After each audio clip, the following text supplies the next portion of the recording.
Oi, meu nome é Marta Busteni, sou professora de AEE, sou psicopedagoga clínica institucional e especialista em educação especial. Mas eu quero trazer aqui, gente, um espaço que a gente possa conversar, que a gente possa falar do nosso dia a dia, né? Das minhas experiências como professora de AEE, com contato com a criança, com contato com a família, com as dificuldades, os louros também, né? Que a gente tem muita alegria também. Mas a ideia é que a gente possa ter uma interação bem numa linguagem da gente mesmo, tá ok? Então a ideia é que a gente, no meio de um desespero, no meio de uma impossibilidade, a gente possa estar junto para a gente socorrer, ok? Então eu quero apresentar a vocês aqui o nosso projeto, que é SOS Educação Especial. Ó, SOS Educação Especial.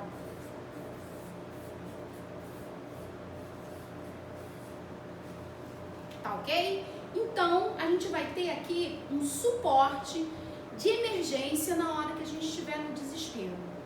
Hoje a gente vai tratar sobre deficiência intelectual. Intervenção, deficiência intelectual. A gente ouve falar muito em intervenções para autismo, intervenção nos alunos surdos, cego, baixa visão. A gente tem mais facilidade, a gente tem mais materiais nessas áreas, né? E paira muita dúvida na questão das intervenções de deficiência intelectual, né? E é muito comum, né? Hoje, muito comum a gente ter nas nossas escolas a deficiência intelectual. Então a gente vai ver alguns eu não vou me prender muito na questão de clínica, né? A parte clínica, de diagnóstico, de CID, vamos deixar isso um pouquinho de lado e vamos falar mesmo sobre a intervenção. Mas alguns fatores a gente vai ter que vir buscar aqui para a gente poder começar nosso diálogo, tá bom? A deficiência intelectual, a gente tem no aluno com deficiência intelectual, a gente tem uma menor capacidade aí, né? Ele é reduzida a capacidade cognitiva dele, a capacidade do aprender, né? Aplicar informações, a gente dá um comando e a criança não atende ou ela faz errado. Então, na aplicação de informações, novas tarefas, né? A gente está dando um determinado conteúdo, a criança está indo bem, a gente acha que aquilo já vai ser uma estabilidade. Quando a gente troca de tema, a gente parece que tem um retorno, né? Então, assim, a criança com deficiência intelectual, ela também tem um comprometimento em novas tarefas, em mudar de tarefas, né? Então, esses 4 pontos aqui são muito importantes a gente ter a consciência do que seja para que a gente possa poder partir aí para nossas intervenções. Funções cognitivas, né? O deficiente intelectual, ele também tem uma redução nas suas funções cognitivas, uma lentidão no aprendizado, uma lentidão na leitura, né? No aprendizado da leitura. A linguagem é muito prejudicada.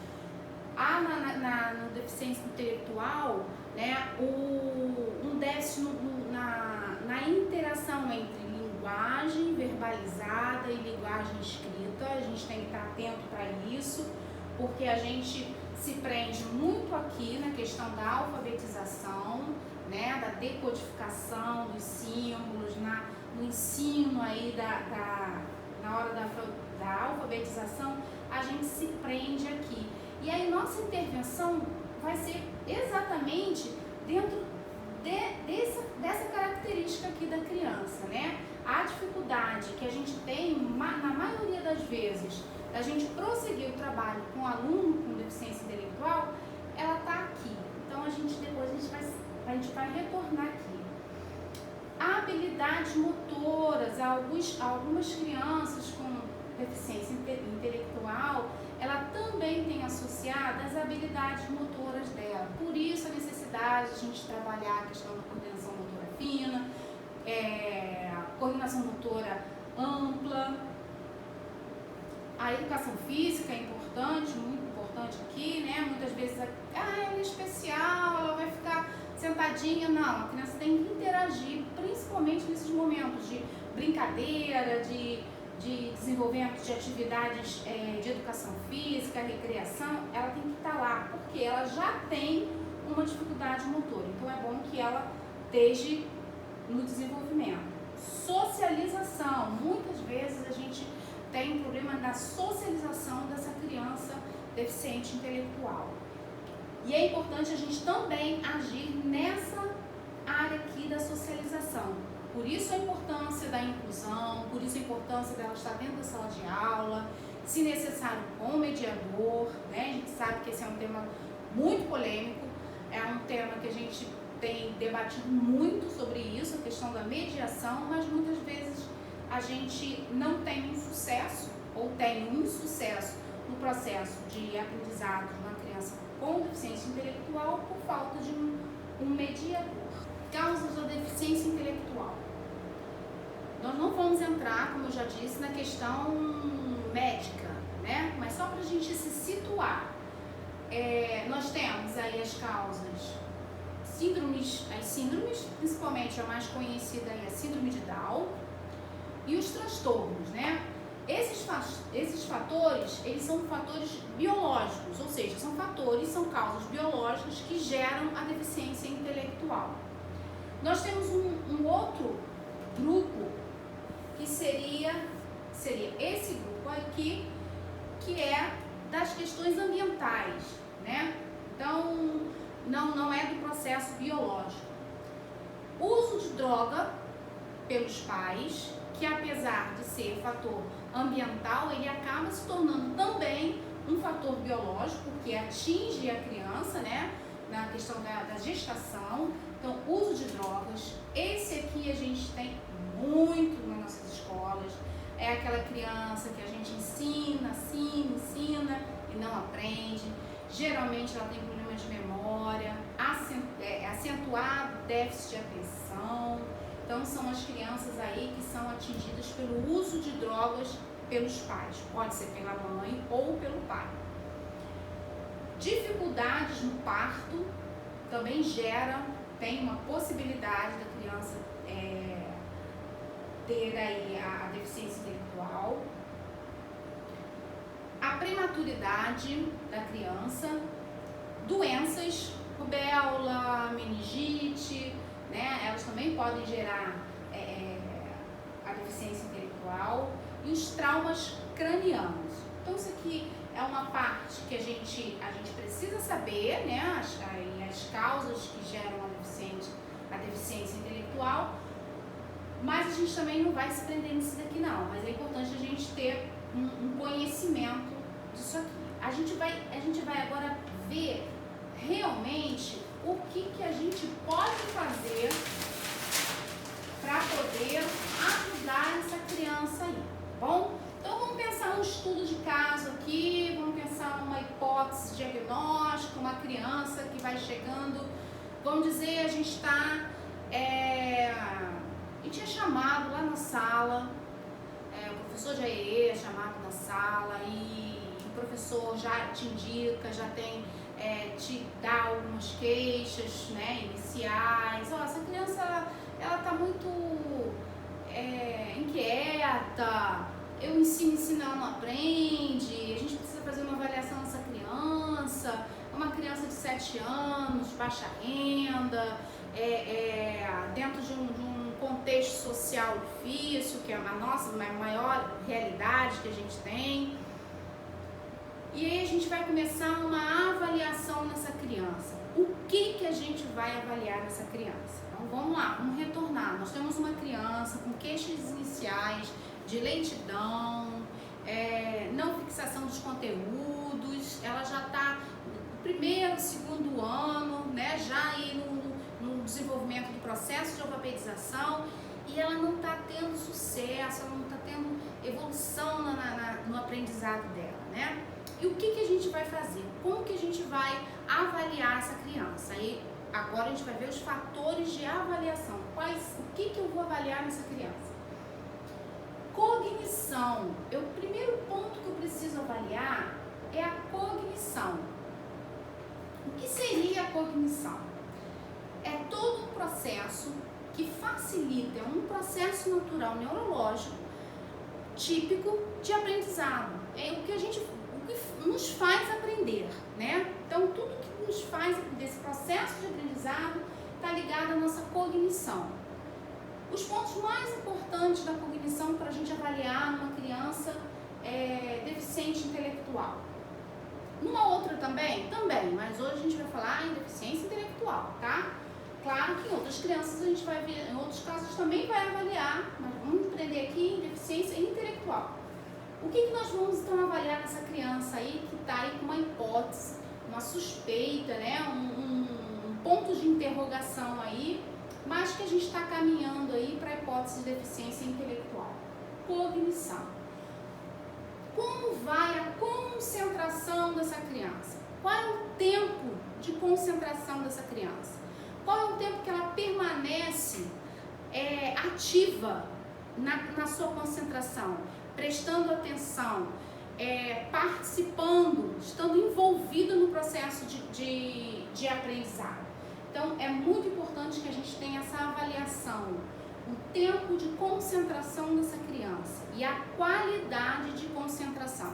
Muitas vezes a gente pensa que a criança está com prejuízo de memória, mas na verdade não é prejuízo no processo de memória, na memorização. Pela baixa concentração, a criança não tem uma aprendizagem fixa, a aprendizagem, né? Tem aquele momento ali, numa memória primária, e logo depois esquece, porque não teve o quê? Tempo de concentração, ela não parou para prestar atenção naquilo ali, né? Memória que está ligada à questão da concentração, mas é legal a gente avaliar. Se eu avalio a concentração, tem uma avaliação da concentração, se ela é baixa, se ela está típica ou não, eu logo em seguida vou pensar na memória. Como está o processo de memória? Essa memória, ela está ligada diretamente ao processo de concentração ou realmente essa criança tem um processo de concentração bom, mas não tem memória? Há crianças que ela se envolve na tarefa, mas logo depois a gente não tem o resultado do aprendizado dessa criança. Então a gente vai avaliar a memória dessa criança. Soluções problemas é um outro fator importante para a gente avaliar. De frente para um problema, como que essa criança reage, né? Como que é o comportamento dessa criança diante de um problema? E aí a gente vai entender problema com, às vezes, coisas simples, do jeito, você dá uma caixa de lápis para essa criança, divide com o seu colega. E aí a criança fica sem saber o que fazer. Isso aí é o quê? Soluções de problema, ok? Ela tem algo para fazer, mas ela não faz, ela não tem a resolução daquela tarefa ali, né? Então a gente tem que avaliar isso daí. Como é que está essa questão de resolução dos problemas dessa criança? Avaliar a sua parte motora. Como está a pegar no lápis? Como está o escrever, né? A coordenação motora fina dessa criança, a questão da coordenação motora ampla. Qual é a qualidade disso aqui no processo aí do envolvimento da criança nas atividades da escola? Comunicação. Como é a comunicação dessa criança? A interação, a resposta, a perguntas, ela tem uma verbalização típica, ela tem uma verbalização prejudicada, ela não tem verbalização, né? Como está a parte oral dessa criança? Então, é muito importante que a gente avalie isso daqui, porque dependendo do resultado, a gente vai precisar de, lá na hora de construir lá o nosso famoso PEI, né, o Plano Educacional Individualizado, eu vou precisar de adaptação na comunicação, eu vou precisar pensar num sistema de comunicação para essa criança alternativo. Então a comunicação é muito importante. Ela não está falando porque ela não tem condições cognitivas de falar, ou ela não está falando porque ela não tem uma interação social. Então a gente vai ter que saber isso daí. Socioeducacional. É importante a gente saber, e aí aqui entra um documentozinho lá que todo mundo tem, que a gente tem que fazer, né, que é muito complicado para mim, que eu acho aquilo meio furado, vou explicar por quê. Socioeducacional, que é a anamnese. A anamnese é um instrumento muito importante, porque a gente sabe, através da anamnese, a condição social da criança. Mas também, gente, é um documento muito perigoso, porque o pai pode dizer o que ele quiser. Então, é um indicativo para o começo de um trabalho, mas também pode ser um documento que a gente tenha problema com ele. Então, a anamnese é muito importante você conhecer a família, você acompanhar a família para ver a veracidade das respostas dessa família na anamnese, porque ela que vai te dar o indicativo social daquela criança ali.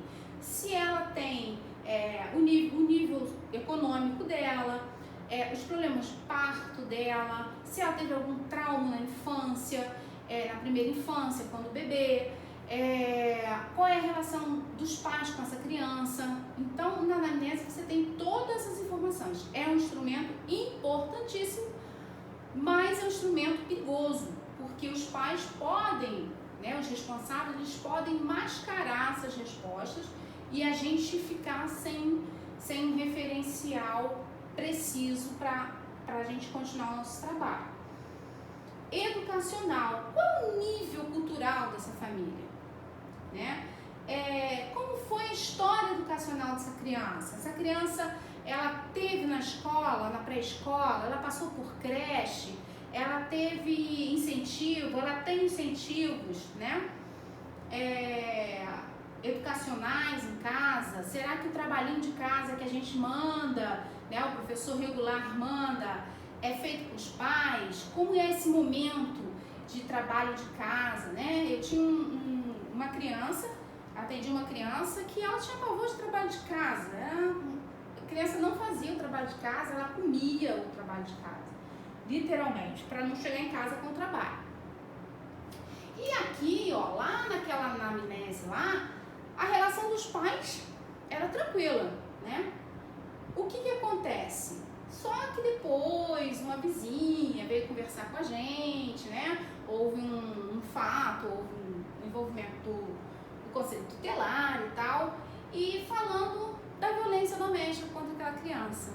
E o que mais provocava essa violência era na hora do trabalho de casa, porque o pai se sentia pressionado, ele não sabia ler e acabava formando um ambiente de violência doméstica por questões da estrutura educacional da família. Então a gente tem que ter muito cuidado na avaliação socioeducacional, como que a gente vai avaliar isso e como que a gente vai fazer o acompanhamento da questão socioeducacional. A interação social, por fim, é muito importante. Essa criança, ela tem uma interação social? Ela te olha nos olhos? Ela brinca com a outra criança? Como que é essa brincadeira, Como é que é na hora da comida? Como é que é na hora da brincadeira, na hora do recreio, da recreação, das atividades de arte? Então é importante que a gente faça a avaliação da questão da interação social, Ela vai interagir socialmente. Ela é agressiva, Ela machuca o outro, ela se deixa machucar, Porque também a gente tem isso, a criança que ela é geralmente agredida e não tem uma reação, ela tem um comportamento de paralisação em frente aí a uma resolução de problema e ela não consegue reagir e acaba apanhando, acabam sendo submetida a bullying. Então, como está essa interação social da criança? Isso é um ponto importantíssimo para a gente avaliar também. Agora a gente vai falar como avaliar. Então, a gente já sabe o que avaliar. A gente vai avaliar a cognição, a gente vai avaliar as questões motoras, a gente vai avaliar a comunicação e a interação social, né? A socioeducacional.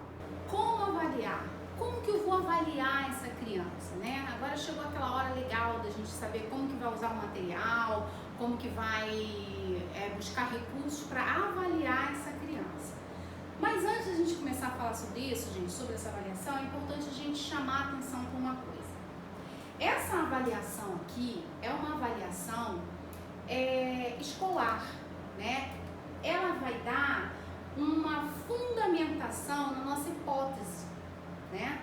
Daquilo que a criança pode vir a ter, tá ok? Muitas vezes a criança não tem um laudo, né? E não precisa ter para ser atendido na educação especial, tá lá na resolução número 4, isso, né?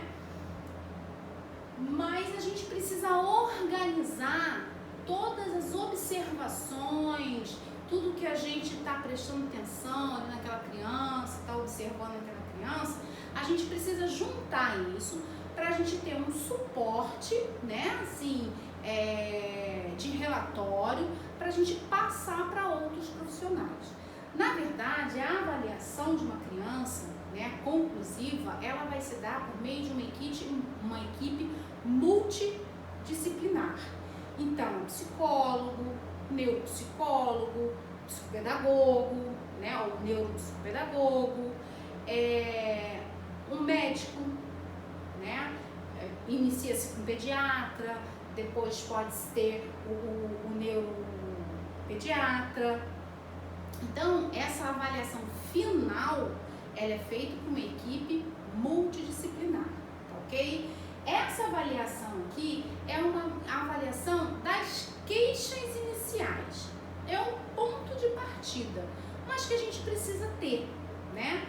Há instrumentos que faz isso? Tem muito instrumento legal, muitos testes, muitos parâmetros que a gente pode utilizar nisso daqui. Mas geralmente em âmbito escolar a gente não vai usar esses testes. Quem vai usar esses testes são os psicólogos, os neuropsicólogos, ok? Quem vai fazer essa avaliação definitiva vai ser o neuropsicólogo juntamente com o neurologista, ok? Isso aqui é uma avaliação superficial, escolar, para um ponto de partida do trabalho com essa criança dentro da escola, ok? Com visão de ajudá-la no processo de aprendizado, tá? Então essa conclusão diagnóstica ela vai ser dada pela equipe multidisciplinar. Isso é importante para a gente ficar ciente que isso aqui são procedimentos que a gente chama informais, né? Só para indicação e que são importantíssimos, claro que no decorrer aí das nossas observações, o acúmulo de informação é importantíssimo lá para fono, para o psicólogo, para o neuropsicólogo, para os médicos, né? Hoje a classe médica está abrindo muito a cabeça para o recebimento de informações escolares, isso é muito bacana. Então, como que eu posso avaliar a cognição da criança? Como a gente disse, tem instrumentos? Tem. Tem recursos de alta tecnologia? Tem. Mas será que a gente tem? Todas as escolas vão ter acesso a essa tecnologia? Vai ter acesso a esses documentos? Geralmente não. Então, a gente tem que pensar como avaliar. Forma mais fácil, os jogos. Nós já temos jogos aí jogos sociais que a gente pode tranquilamente utilizar para avaliar a cognição da criança. Vamos lá, eu adoro. Quebra-cabeça, você avalia a cognição. Como que você avalia a cognição com quebra-cabeça? Tempo de construção do quebra-cabeça, figura, fundo. Será que a criança ela vai perceber o que ela está montando? Ela vai ter a noção de partes de um todo? Aonde que eu vou botar o quê? Isso tudo são critérios de avaliação cognitivas que a gente pode utilizar como referência cognitiva, ok? Dominó. O dominó, o famoso dominó. Como que a gente vai avaliar a cognição com o dominó? Associação, percepção de quantidades, contagem. Então, o dominó também tá aqui, tá? Resolução de problemas, que tá aqui dentro, lembra da resolução de problemas? Você tem um dominó que tem 3 pontinhos lá. O que eu vou colocar aqui? Uma outra peça com 3 pontinhos. Resolução de problemas, né? Eu vou ter que contar resolução de problemas. Leitura. Leitura é uma coisa muito séria. As pessoas acham que leitura é só a leitura da palavra. Não, né? Nós temos outras leituras. Vamos lá. Eu gosto de trabalhar com isso aqui, ó, que são imagens. A criança com deficiência intelectual, ela tem dificuldade de perceber o som da palavra, né, e associar esse som à escrita. Por isso que é o método mais indicado para as crianças especiais hoje tem se concretizado aí na consciência fonológica, né, a percepção do som. Então, a partir dessa gravura aqui, você vai poder fazer a avaliação cognitiva da leitura de mundo dessa criança. Tem animais aqui? Aonde que a criança está? O que ela está fazendo? Tem água, tem aves. Então, você vai questionando a criança e a criança vai te explicando, né? O que ela está vendo? Você pede ela para contar uma história. Então, você vai ter aí uma avaliação de começo, meio e fim aí, também dentro da resolução de problemas, né? Da questão da sequência cognitiva dessa criança. Então, a leitura é importante. Não só a leitura, você fazer a avaliação da leitura, né? Da leitura da palavra, mas como também da leitura de mundo. Então, isso pode ser feito através de quê? De gravuras, né? Que mais? Jogos. Hoje se fala muito nos jogos estruturados, né? Ou material estruturado, né? Onde você tem uma prancha, onde você tem indicações, você tem associação aí, você sempre tem um gatilho aí para a criança dar uma olhada e perceber como vai ser o processamento do jogo. Então, jogos estruturados, temáticos, dentro de N temas aí que a gente tem, a gente também faz a questão da cognição da criança, da avaliação cognitiva da criança. A avaliação motora da criança, né?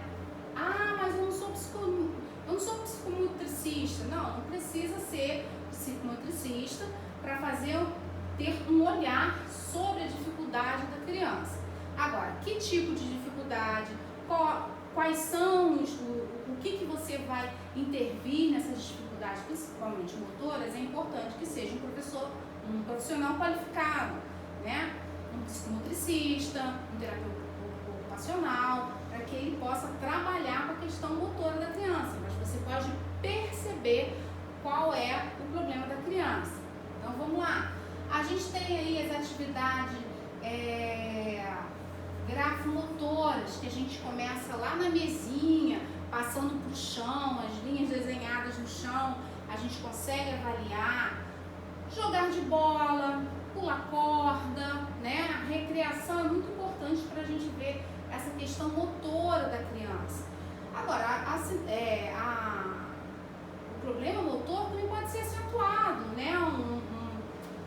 A criança não pega no lápis, você precisa adaptar o lápis. Então, essa questão motora, a avaliação é no dia a dia, na frequência, no caminhar da criança, no ir buscar uma água, é observação, tá? As intervenções motoras são mais específicas, como a gente falou já, a questão de psicomotricista e o terapeuta ocupacional. Comunicação. Como está a comunicação dessa criança? Ela fala e a gente entende?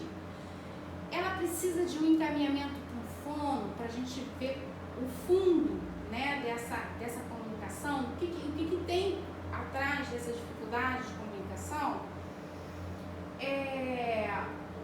Ela não tem comunicação nenhuma, ela não fala, né? A gente precisa avaliar o que a gente precisa montar um sistema de comunicação com essa criança, né? A comunicação também é uma avaliação mais de observação. Quem vai fazer a avaliação mais profunda da comunicação? O fono. A questão socioeducacional. Como que eu faço essa avaliação? É aquele instrumentinho que a gente já falou, que é o instrumento aí de anamnese, são as entrevistas familiares, as reuniões familiares, né? Relatórios passados da criança, que a gente acha lá na pastinha, né, da criança, o convívio social dessa criança, qual é o meio social. Então, isso aqui a gente faz a avaliação através dos relatórios e das anamneses. Bem, para a gente finalizar, a gente vai falar sobre uma atividade que eu vou deixar lá no link para vocês, tá bom? Para ajudar na questão da avaliação. Vou deixar 2 documentinhos lá para vocês, tá bom? Um é um roteiro de critérios para ser avaliado aqui. O que eu vou perceber aqui na cognição, o que eu vou avaliar na questão motora, como uma não especialista da área motora, o que eu vou avaliar dentro da comunicação como uma não profissional da comunicação, tá bom? Então vai estar lá um roteiro para vocês montarem a avaliação de vocês para o aluno aí com hipótese de deficiência intelectual. Eu também vou deixar uma sequência didática do livro da Ana Maria Machado, Cabe na Mala. Foi um projeto que eu construí para trabalhar com autistas, né, com alunos autistas, mas que posteriormente eu usei também com alunos com deficiência intelectual e se deu super certo, gente. É uma sequência que é importante para essas crianças, tem uma sequência na questão do aprendizado, né, porque aí você, com a sequência didática, você tem um conjunto de informações que eles vão acompanhar essa evolução, né? Então você vai começar aí de questões bem simples, né, bem fáceis, que isso também é importante para que eles vejam que eles podem fazer aquilo ali, e gradativamente você vai aumentando a dificuldade do exercício para que a criança possa ter essa evolução. Então o projeto é muito legal, é um projeto que você tem a sequência didática e também você pode construir uma mala, né? E essa criança trazer coisas da sua realidade para dentro dessa mala para ser trabalhado aí outras questões ou outros pontos aí até dessa avaliação aqui, tá ok? Então assim, é muito legal, tá bom? Então esses 2 documentos vão estar lá para vocês, o roteiro e o projeto, tá ok?